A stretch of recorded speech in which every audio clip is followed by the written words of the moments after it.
베이사이드 장로교회 순모임 교재. 저자 이종식 목사. 제172과. 내가 주의 말씀을 순금보다 더 사랑하나이다.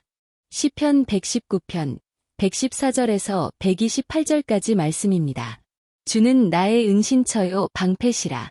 내가 주의 말씀을 바라나이다. 너희 행악자들이여 나를 떠날지어다.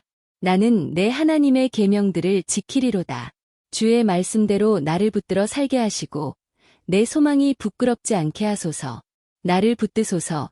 그리하시면 내가 구원을 얻고 주의 율례들에 항상 주의하리이다. 주의 율례들에서 떠나는 자는 주께서 다 멸시하셨으니 그들의 속임수는 허무함이니이다. 주께서 세상의 모든 악인들을 찌꺼기 같이 버리시니 그러므로 내가 주의 증거들을 사랑하나이다. 내 육체가 주를 두려워함으로 떨며 내가 또 주의 심판을 두려워하나이다. 내가 정의와 공의를 행하였사오니 나를 박해하는 자들에게 나를 넘기지 마옵소서. 주의 종을 보증하사 복을 얻게 하시고 교만한 자들이 나를 박해하지 못하게 하소서. 내 눈이 주의 구원과 주의 의로운 말씀을 사모하기에 피곤하니이다. 주의 인자하심대로 주의 종에게 행하사 내게 주의 율례들을 가르치소서. 나는 주의 종이오니 나를 깨닫게 하사 주의 증거들을 알게 하소서. 그들이 주의 법을 폐하였사오니 지금은 여호와께서 일하실 때니이다. 그러므로 내가 주의 계명들을 금 곧 순금보다 더 사랑하나이다. 그러므로 내가 범사에 모든 주의 법도들을 바르게 여기고 모든 거짓 행위를 미워하나이다. 아멘. 오늘 본문에서 시편 기자는 어려움을 당할 때 어떤 기도를 드렸습니까? 그리고 그것이 당신에게 주는 교훈은 무엇이라고 생각하십니까? 살아가면서 누구나 억울한 일을 당하게 마련입니다. 악한 자들이 있기 때문입니다. 그래서 우리는 잠시 신앙이 흔들리게 됩니다. 그런 일들은 우리의 신앙에 도전을 하기 때문입니다. 이런 어려운 순간에도 내가 말씀대로 살아야 하나? 하나님의 말씀은 오직 교회에서만 통하는 것이고 세상에서는 통하지 않는 것인가 하는 의문을 갖게 되기 때문입니다. 오늘 본문을 보면 역시 시편 기자도 같은 생각을 갖고 있었던 것을 보게 됩니다. 무엇인지 모르지만 어려운 일을 악한 자들에 의하여 당할 때 시험이 온 것을 말하고 있기 때문입니다. 주는 나의 은신처요 방패시라. 내가 주의 말씀을 바라나이다. 너희 행악자들이여 나를 떠날지어다. 나는 내 하나님의 계명들을 지키리로다. 주의 말씀대로 나를 붙들어 살게 하시고 내 소망이 부끄럽지 않게 하소서. 나를 붙드소서.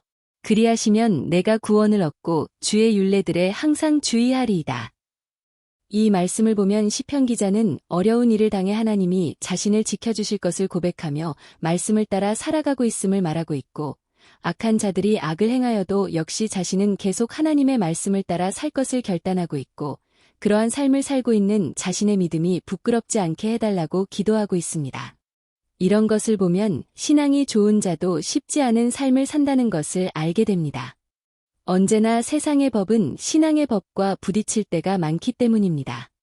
이런 이유로 어떤 사람은 하나님의 말씀을 한 번도 삶에 적용해 보지 못하고 인생을 마칠 때가 있습니다. 그러나 그런 분은 분명 많은 후회가 있을 것 같습니다. 캐나다 토론토 워드 뮤지엄은 19세기에 살았던 이사포 묵시카에 대한 이야기를 다음과 같이 소개하였습니다. 그는 크로우풋이라는 이름으로 더 알려진 사람이라고 합니다. 그는 씩시카 인디언 부족의 추장으로서 대분쟁의 시대 동안 캐나다 사람들과 평화로운 관계를 가진 자로 알려진 사람입니다. 그런데 캐네디안 퍼시픽 철도가 건설되기 위해서는 크로우풋의 땅의 작은 한 부분이 필요했습니다.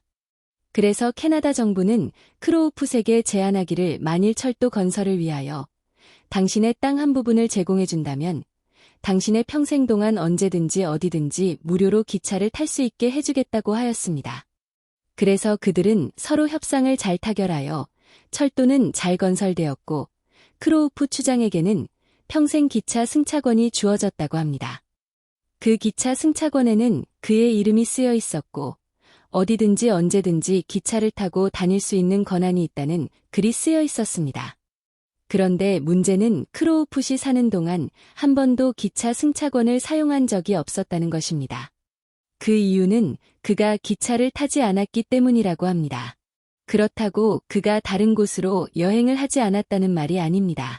그는 여행을 할 때 말을 타거나 걸어서 여행을 한 것입니다. 그 이유는 무엇이었을까요? 그 평생 승차권이 무엇을 의미하는지 알지 못했거나 아니면 믿지 못했거나 아니면 어떻게 사용하는지 몰랐기 때문입니다. 이 글을 올린 사람은 다음과 같은 말을 하였습니다.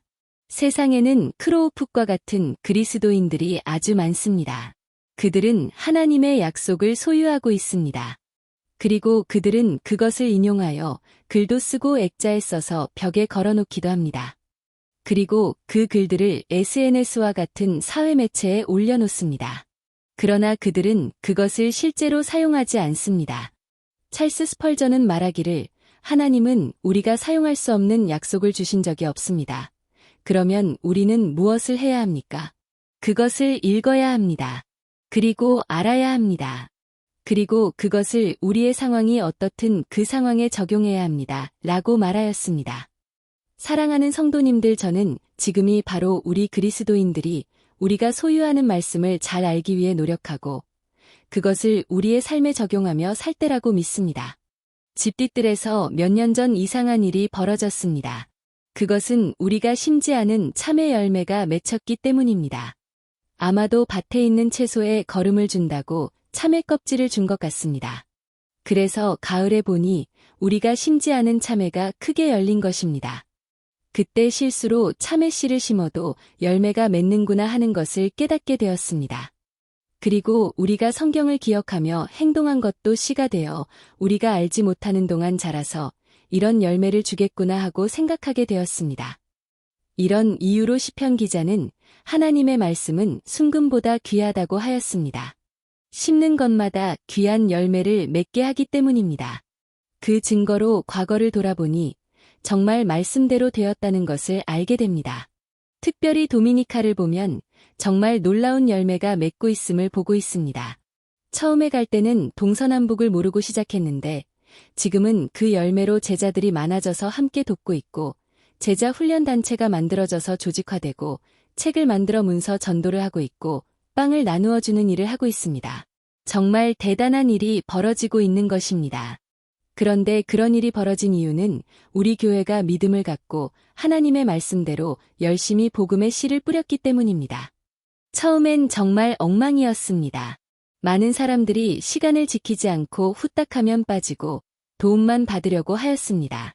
그래서 정말 아무 소망도 보이지 않았습니다. 그런데 잘하게 하시는 분은 하나님이시라고 믿고 계속 하다 보니 오늘과 같은 일이 벌어진 것입니다. 그들은 변화되어 오히려 질서를 잡는 사람들이 되었습니다. 시간 정확하게 도착하고 벌금도 내고 매우 신사적인 사람들이 되었습니다. 그래서 그들 중심으로 제자 훈련단체를 조직화하고 법인 등록도 마쳤습니다.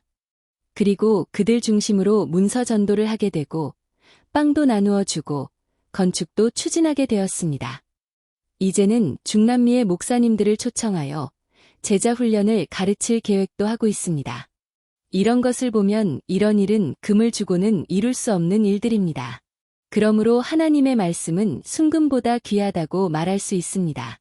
성도님들, 남은 올해도 이 순금보다 귀한 하나님의 말씀대로 한두 가지라도 실천하여 우리의 삶에 말씀의 씨를 뿌리게 되기를 주님의 이름으로 축원합니다. 그래서 아름다운 열매를 주렁주렁 맺는 한 해가 되시기를 주님의 이름으로 축원합니다. 당신은 어려움이 올 때 하나님의 말씀을 따라 삶으로 그것에서 벗어난 경험이 있습니까? 그것을 서로에게 말해봅시다. 오늘 말씀을 통해 새롭게 느낀 점과 결단하는 바를 서로 나누어 봅시다.